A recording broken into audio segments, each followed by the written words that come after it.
What's up, y'all? TBrown31 here with JaboctheGreat. Once again, we are back with another episode of The Last Word. So it's been a little bit since we've done any NBA videos on the channel. I think it's been since the beginning of last month. So we're going to kind of get back into the swing of things here as the season has gotten into about the 1/4 mark, I'd say. So, of course, the NBA in-season tournament is going down. Championship is tomorrow. We're going to talk about that, but first we're going to take a look at the standings, starting with the Eastern Conference, and no real surprise here at the very top. Of course, your Milwaukee Bucks at 2, right behind the Boston Celtics, as they were when we did our first recap. Yeah, this one is a good, fun, top-heavy Eastern Conference. Standings are a little altered here. Both of these teams just took a loss in their in-season tournament, which would add up a little bit. So that's funny there. That they played Bucks have played some extra games, but that's because they made it a little further, and they both went down to Indiana, and we'll talk about that. Most notably, after the top two, though, the Orlando Magic are 14-7. They went on like an 8-0 run at one point. They're 8-2 in their last 10. They got a little stunned in the recent games, but they've had a phenomenal season. Below that is not as surprising at the Sixers and the Knicks. Them being top 5 isn't shocking. Maybe being below the Magic is a little crazy, but Sixers 13-7, Knicks are 12-8, Pacers also 12-8. Have had a good run through the tourney. The last game won't count to the regular season, so this game tomorrow won't be able to boost them over the Knicks, but they are looking strong. And then you've got familiar teams with the Heat, Cavs, and Nets as the last remaining above 500 teams in the East. Anything super stand out to you about the East? I think most of it kind of is normal to me. The Hawks being 9-11 is a little rough. You'd expect them to be a little better. The Bulls are maybe the biggest shock in the East for me. They just haven't been able to get it together. They are on a 3-game win streak, putting themselves at a solid 8-14. Not the best record, but we're early in the season. But yeah, I would just put that question on you. Is there anything super shocking? My biggest shocks would be the Bulls and the Magic, most likely. Yeah, I think the Bulls at some point they're just gonna like blow up the entire team. Not literally, of course, but just it seems like this is every year with them pretty much. It obviously this is not like we don't expect the Bulls to be the Bulls of the 90s or anything, but when we were growing up, watching basketball, you had T Rose, no Joakim Noah, Carlos Boozer, Kirk. You had so many guys, Luol Deng, like all those guys. Those are guys we grew up with. It's just not really been good the last few years, and they didn't make the playoffs last year. Excuse me, not last year, 2 years ago, I would say. They got 4-1 by your Milwaukee Bucks. So outside of that, over the past 5-6 years, they've been mostly god awful, and you would think at some point they would improve. It doesn't really seem like that's going to be this year. And look, I know obviously Lonzo Ball, he's been out, but again, we kind of expected that at that point. That's not really a reason why, I would say. So yeah, I didn't expect them to be consistently this bad again, but it's not that insanely surprising. I would say the Magic being as good as they are is a little bit more of the surprise there. Obviously, we're still only a quarter way through the season, but they're being right there at the top, right under the Bucks and the Celtics. Definitely probably the biggest surprise. But if you look at the bottom, it's nothing really crazy. I mean, Charlotte, they got so many injuries and they've got other issues, of course, on that team that we ain't going to get into, but they got issues besides that. Wizards, not really crazy there. Detroit, we were talking about this through DM, a few weeks ago, whatever, with the Lions having more wins this year than the Pistons. I mean, that says enough right there. So, yeah, nothing really crazy there at the bottom there. And again, the top Celtics and Bucks, I think everybody kind of expected that. The Sixers are right there too. Then you got the Knicks, Heat, Cavs, Pacers, kind of that middle spot along with the Nets. So, yeah, nothing super surprising. Yeah, so then we can go over to the Western Conference. I guess it should be noted before we get there, the Pistons are not only bad, they're on an 18-game losing streak. Their last win was in October. It has been a rough stretch of time for the Detroit Pistons. Monty Williams has been altering the roster over and over again to try to figure out something. Yeah. And it just ain't working. Going over to the West, though, it maybe would not look how most people would think it look. We still have the Timberwolves at the top. They are dominantly 16-4. They're actually the number one in the NBA. One more win, and one less loss than the Celtics. The Thunder have got some stuff going on with one of their young players, but otherwise that team has come together and played very well, and they are 13-7. They actually have one less win than the Nuggets and Lakers, but they have less losses, being at 7. Nuggets are third, 14-8. Lakers have climbed up to fourth at 14-9. They've got their act together pretty well since the earlier part of the season. Mavericks have floated around. They're 12-8. The Kings are 11-8. Again, less losses than some of the teams below them, but the Phoenix Suns and New Orleans Pelicans are also 12-win teams. It's just so it happens the fact that the Phoenix Suns are 12-9 and the Pelicans are 12-11, which puts them below the Kings, who are at 11-8.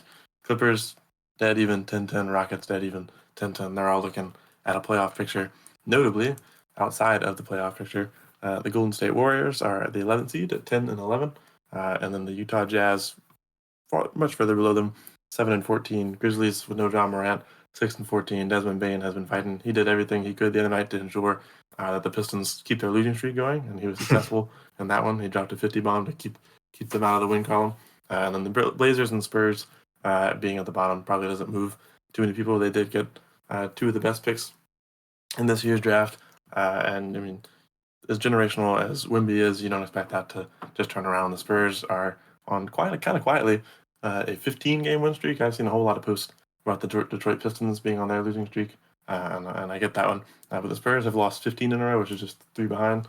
I think maybe because Wemby's gone there and there's so much build-up around the season that we don't want to talk about the Spurs losing 15. I wouldn't put it on Wemby's shoulders, but it is something to take note of. He's gotten there. He's playing decent basketball at most times, but Spurs are not succeeding, and Scoot Henderson and the Blazers have not been able to get it together either. So the West is, I'd say, a lot more shocking than the East. Timberwolves, Thunder, top 2, Warriors, and Grizzlies fighting to get out of it. I figured the Grizzlies without Ja Morant would be in rough condition, but they did get hit by some other injuries. So, I thought maybe middle of the table, but the other injuries have, plus the Ja Morant suspension, have held them down.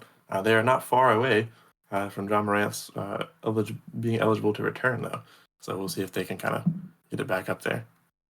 Thoughts on the Western Conference? You're a Western Conference fan. Your Lakers are at 4, playing for the championship in the in-season tournament tomorrow. So.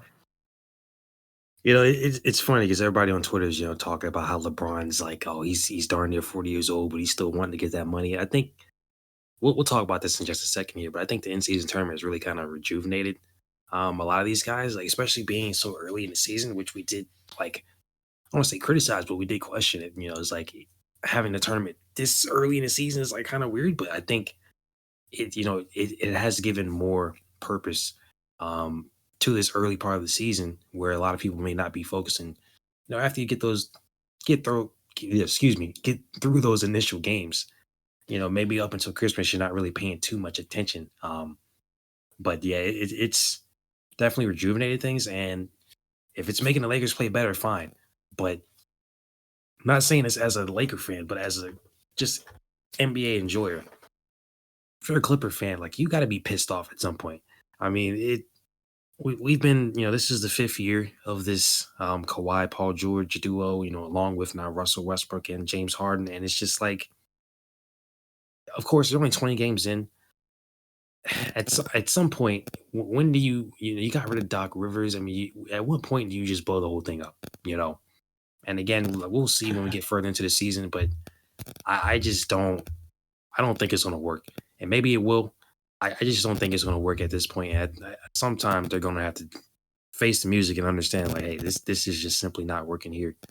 We can't continue to sit here like this, because if you're just going to end up in the same position you were back in the Lob City days anyway, like, might as well just try to get some fresh new guys in there. And this is not a slight towards any of the guys on that team, especially a guy like Kawhi, who I like. I've always been a fan of his and respect him. But like, what are we doing here? At some point, and I'm not blaming the guys for getting injured either, because that'd be stupid. But at some point, I think they're going to have to have this conversation. Now they are on a 2-game winning streak, which nice, I guess, but they were 8-10 before that. So it's like you just met 500 at the time of this video. It's not like you're having the best time ever. And out of your last 10, you're 7-3. So even before that, you were much worse. You've just gotten better. But my point still stands. Like it, just because you've gotten better after being really bad, like I don't know if that's all that amazing better. So that's really my main takeaway from the West. You mentioned it, John Moran not being there. He's got 5 games left until he's able to come back. Maybe they can turn things around, but obviously being in that deep of a hole already kind of hurts. The Warriors, I think everybody said enough about Klay Thompson being, bad. Draymond's issues, all that. There's a lot going on with the Warriors right now. I'm sure they can try to figure things out. I don't want to kill them just yet. I mean, they were just in the finals like 2 seconds ago. We can't overreact too much to what's going on early in the season. But I think biggest takeaways besides that would be the Thunder being all the way at the top there. Number 2, obviously you mentioned you got some stuff going on, and that's an understatement there. KC and the Timberwolves. So 2 teams that haven't been up there at the top, obviously, in recent memory. And OKC with that young core that they have, I like seeing that. Obviously at the end of the season, I think the Denver Nuggets are probably going to take back over, but that's not a slight. I just think that Denver's probably the better team overall, over these 2 teams. But it's definitely still exciting to see 2 teams like that be at the top. Let's just want to see if they can continue that going forward. Yeah, I think as a defense guy, especially seeing the Minnesota Timberwolves cook the way they've been cooking is pretty good. This might not mean much because their most recent win is against the worst team in the West, the Spurs. But they put up a defensive clinic against the Spurs. Rudy Gobert had 21 rebounds, held Wemby to shooting like 4 for 14.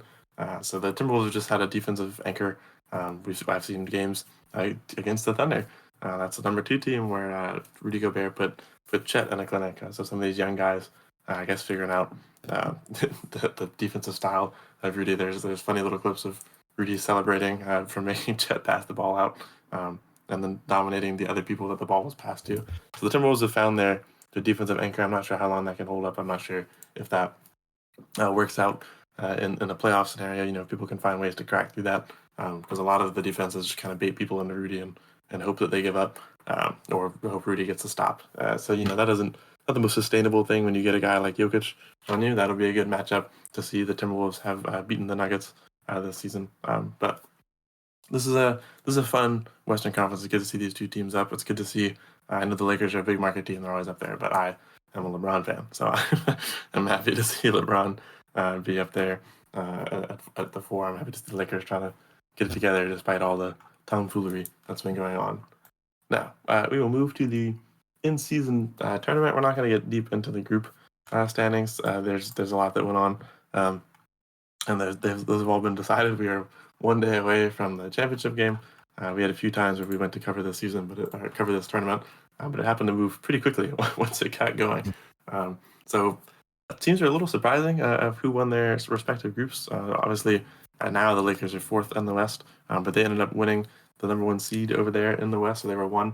Kings at 2 after they got rid of the Warriors in a close game fashion. That gave the Pelicans the 3rd seed. Pelicans are the 8th seed overall in the West, but got to be 3rd in the Western Conference. And the Suns came in at 4. The East looks a little more normal there, at least all top 6 teams at the moment. Bucks got the 1 seed. Pacers with the 2 seed. Celtics with the 3 seed. Knicks with the 4 seed. So I thought those were fun combinations of teams to get there. And then quickly, the quarterfinals happened. Lakers got the Suns out of there, and a controversial game that we can give a little love to in a minute here. Pelicans got the Kings up out of there pretty easily. Bucks blew out the Knicks, and the Pacers made short work of the Celtics after a comeback win. So we can stop there for the recap for a second and talk about the quarterfinals. I thought all these results were fun. The Pacers-Celtics game was really good. It was a good comeback win by the Pacers. The Bucks-Knicks game was a fun game. I was kind of crazy that the Knicks got blown out by scoring 122 points. Julius Randle only missed like 5 shots, and they were all in the second half. So it was a really close game. And then all of a sudden, the Bucks started throwing up threes, and they all went in. The Pelicans sort of quietly dismantled the Kings. They beat them by 10. It was 127-117. It's a pretty good game. Brandon Ingram and Zion put on a pretty good clinic, but it didn't get a lot of traction, I think, because the Lakers survived the Suns 106-103. And what ended up being a controversial end of game call where the Lakers get a timeout while they potentially don't have possession. Unfortunately, if you're a Suns fan, I do believe that Devin Booker fouled Austin Reeves there. So I do think there's, something went wrong. And you're right. It shouldn't have been a Lakers timeout. It should, however, have been Austin Reeves free throws, which is arguably worse for the Suns, depending on how you want to look at it.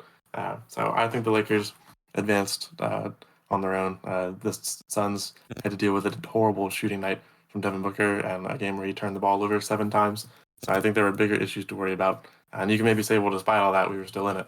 And yeah, you were, but you lost. I think the Lakers got through through their own good playing, and I think they were robbed of a foul at the end as well. So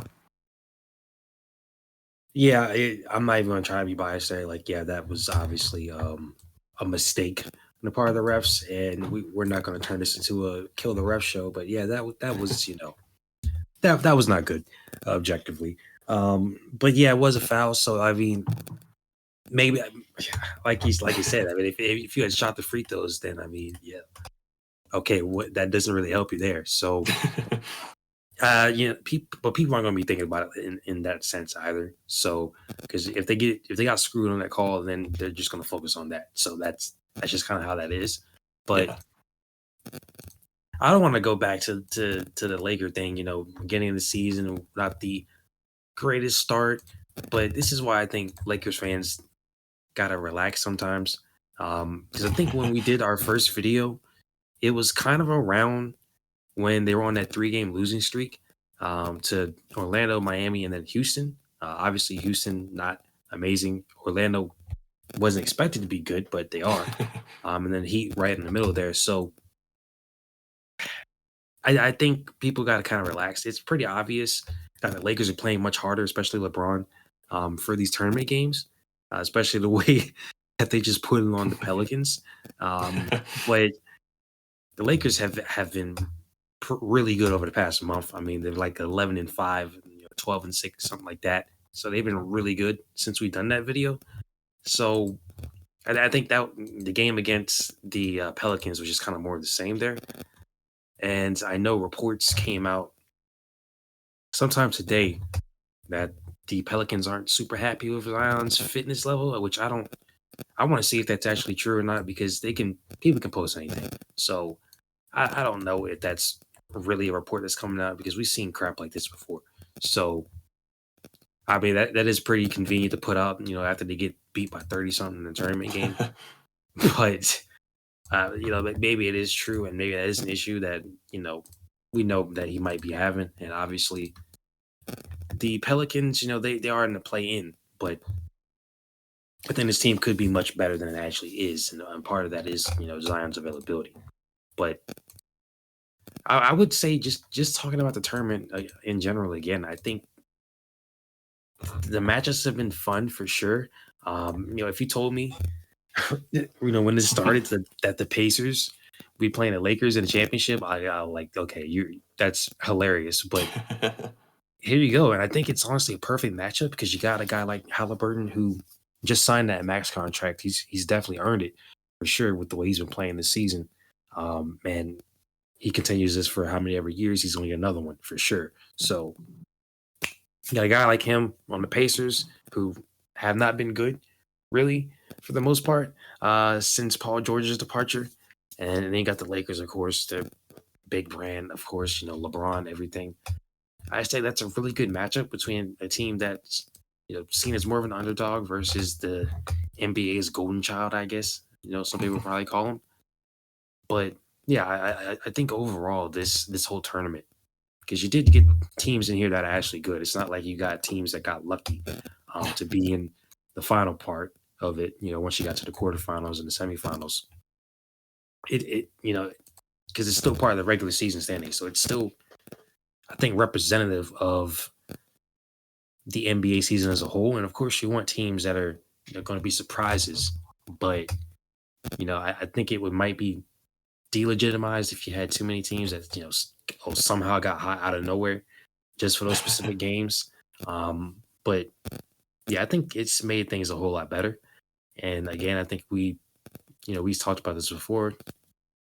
I think they should probably look into how they schedule everything. Some people had criticism of like how they did the grouping and how they determined the point system and all that stuff. But I'm sure they'll iron all that kind of stuff out, and it should be really fun to watch going forward. Yeah, I really enjoyed it for what it is so far. I think the teams that got in were all good enough teams to get in. I think the, the Pelicans losing 133-89 yesterday to the Lakers is a shock. They should have been much more competitive, but they were shooting like there was a lid on the rim, and the Lakers were shooting from everywhere, and it was going in. LeBron hit 3 threes in a row, and each one was like further away, including a half court shot. And I think that started to, when a guy's doing that to you, and then every shot you put up is just bouncing off the rim, you start to lose your mentality a little bit, because it's like, man, what do you do? So I think all 8 of the teams that got into the quarterfinals were very deserving teams, very fun teams to watch play basketball. And I think it's going to be a good matchup. We've had a lot of offense in this tournament. We had the Bucks and Pacers over under yesterday was like 257, which is the highest over under in NBA history, which is insane. And it was a high scoring game. Pacers come out on top, 128-119, in a game where they dominated for a little bit. Bucks brought it back in the third. They came back and handled it in the fourth, especially towards the end as the Bucks started to turn the ball over and over again. But I think this is fun. We're gonna have a fun final with the Lakers and Pacers. LeBron does not play about his money.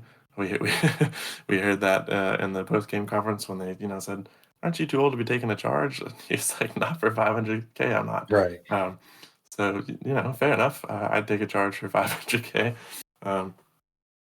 But yeah, I think this has been a fun tournament. I really hope that if the Lakers win, that we don't get a bunch of dumb NBA fans saying that it doesn't count because LeBron won, or people saying it's rigged or something. I'm not Oh, here of for that. course. Of course. Yeah, I mean we will, but I like to hope that it won't happen.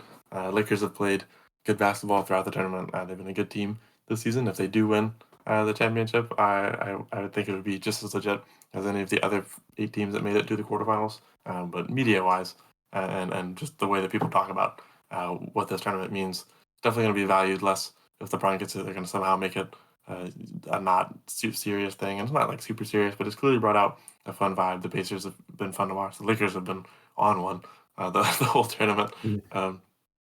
So I think this is going to be a fun final.